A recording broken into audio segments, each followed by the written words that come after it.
Alright guys, this is going to be layout update number 5.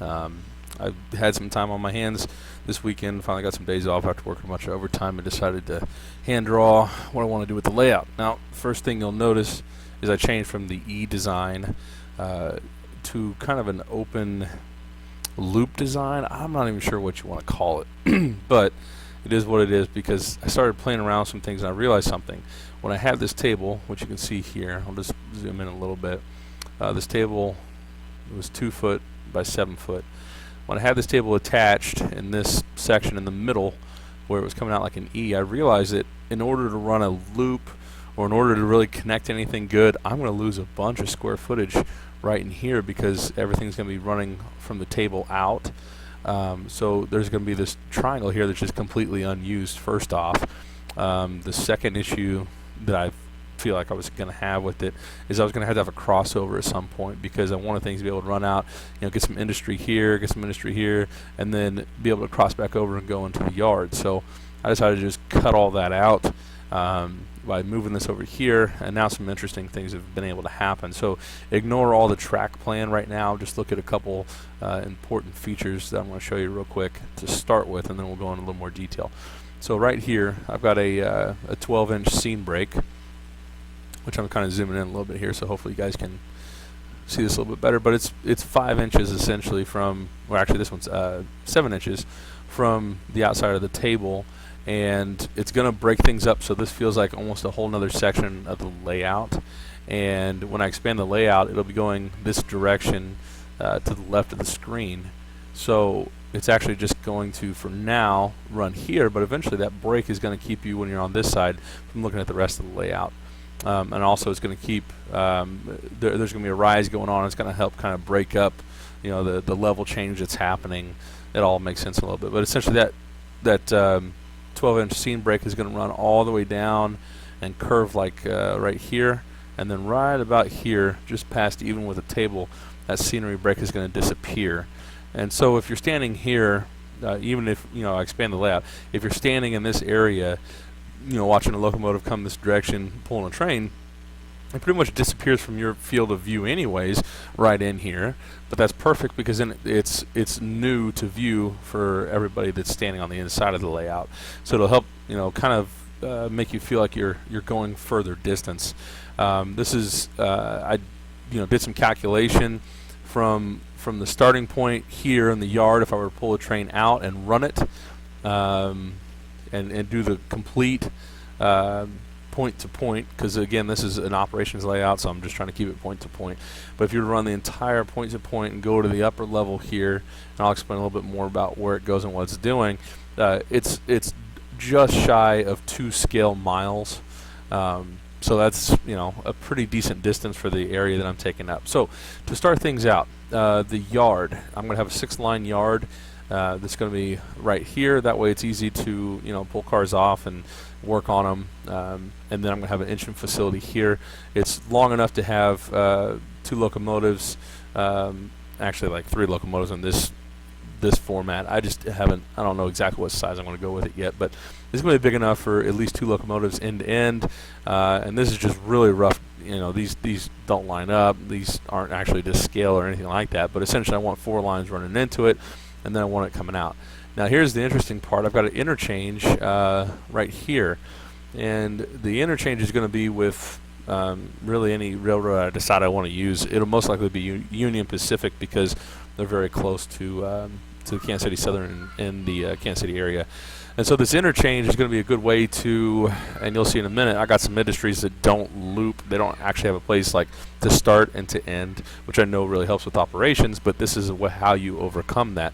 This will be an interchange where I can drop off those cars by doing some running around, which I'll show hopefully a little bit later, but you can do some running around, drop some cars off here to be picked up and taken off by another railroad, or send it on down.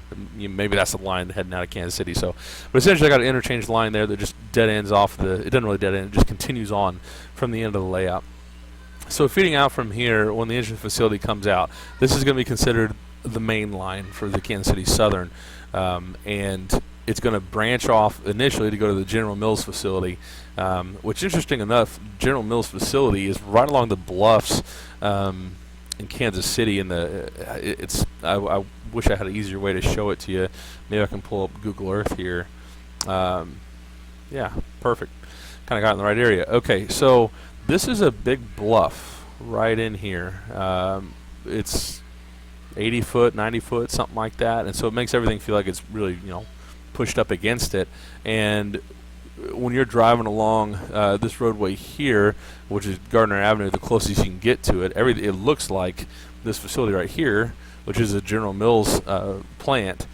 It makes it look like it's pushed up right against the bluffs. So that's actually going to be somewhat a replica. Also, the cool thing that happens is you can see here, Choteau Trafficway, and then this bridge that crosses over Choteau. Used to be one of the lines that came from the old Montgomery Ward's building, and it runs off, in this direction. But you'll see here in a minute on the layout. That's actually kind of what I'm modeling, but backwards, if that makes sense. So General Mills is here against the bluff. This bluff is acting as a riser for the line coming off. Now there's a part here that says future cutback expansion. So here's what my crazy idea is.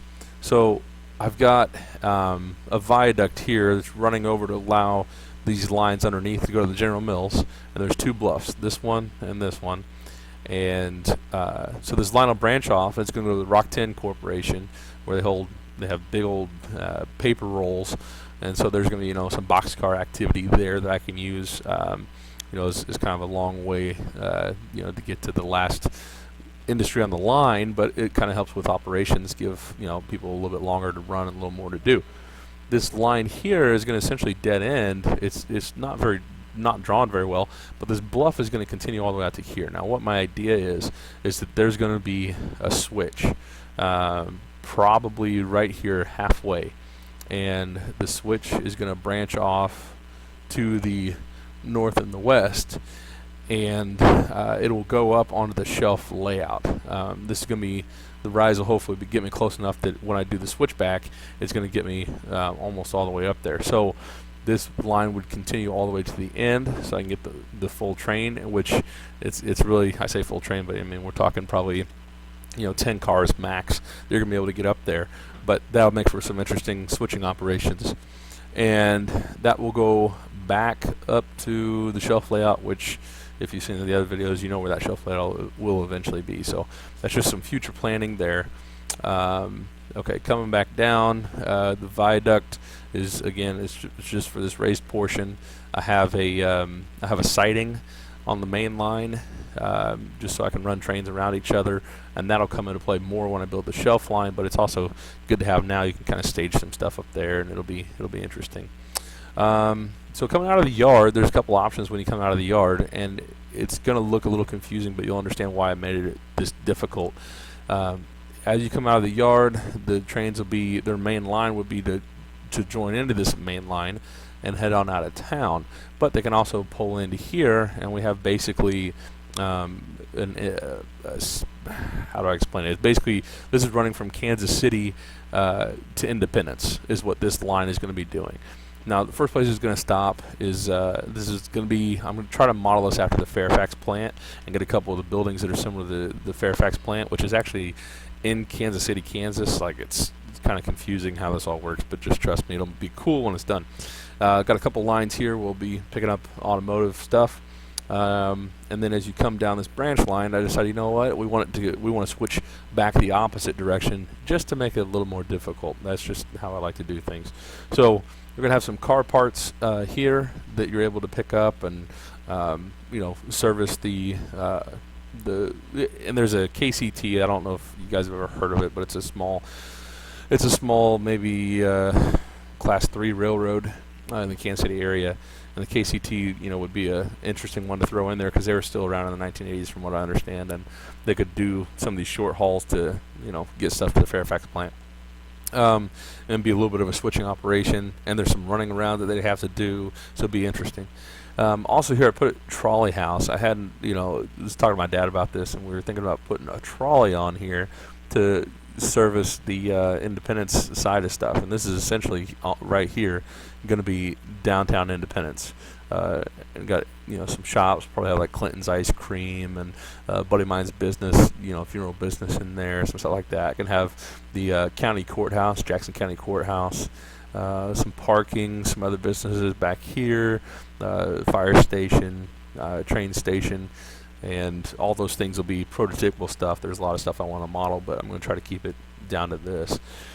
So essentially this line, when it comes out here, you can see it dead ends. I decided not to draw it out any further because I need to make my mind up on how I want to do this. I may just have this line come out here and meet another industry or just dead end or something, and then the trolley would have to run itself back out to get to Independence and run people. And there needs to be this. I would like this area to be residential.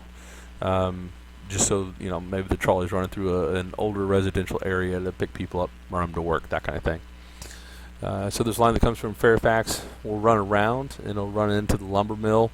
It'll actually run through the lumber mill still as a main line. It'll be lumber mill on either side of it. And then it pulls into the downtown Independence area, and it's just going to dead end right here. I had an idea of maybe running around in a lower level where it's kind of disappeared, and then have it pop out back here. I can add some more stuff there. That's a possibility. It's just not something I'm preparing right now. It's just I'm trying to get a rough idea of what I want the track plan to be. And then to service the lumber industry, this is actually their siding here. So the locomotives will pull back here and service them. Coming back, we're going to join the main line real quick so you can see where the main goes. So again, this is going to be an interchange line, but it is the main line of the route. And here's where it picks up the throat of the yard. It's going to run down. It has a runaround track here. And then off the runaround track, it's going to come off, and you're going to be able to service the oil and crude storage, which is going to be modeled based off of what is in Sugar Creek right now. They have basically a large crude oil facility. And then there's a lot of room here, so I'm going to be able to fill it in.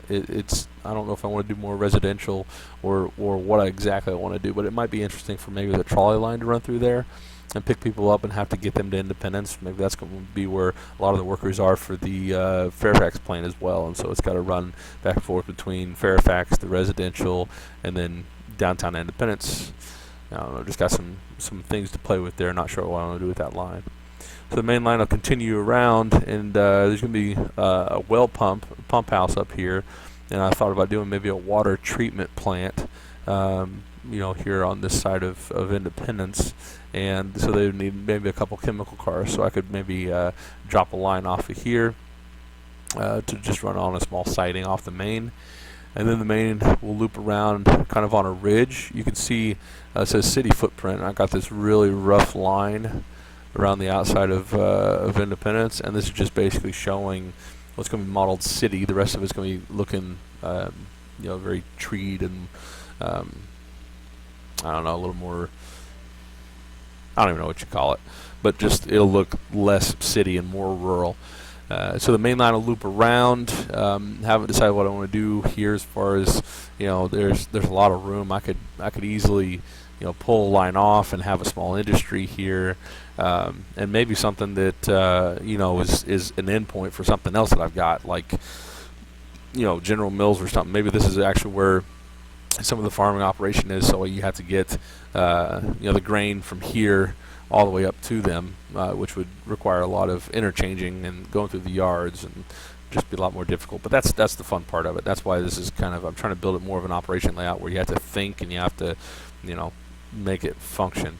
So the main line will come around, and it's got a siding, so we can have trains, pass on this end of the layout, and then it's going to cross a viaduct here, which is going to be, it'll look like the Gregory Boulevard Viaduct, which is just west of 435 Highway in Kansas City, and very cool looking viaduct, and I think that'll look neat, kind of caging back, what's here. These are actually going to be on a hill a little bit. In Sugar Creek, this is actually on a hillside, and so this will be part of this bluff that's starting, and this whole thing's a grade. I think the grade for this main line is going to start probably right back in here, and it'll be an increasing grade all the way around, all the way up here. And then again, we've got a runaround track or a siding for the main line, and then it'll cross over the Blue Parkway Viaduct here. And then again, like I said, the expansion. So there's a lot of things I could probably still do to improve this, but this is where I'm at today. Thought I'd share it with you guys. Enjoy.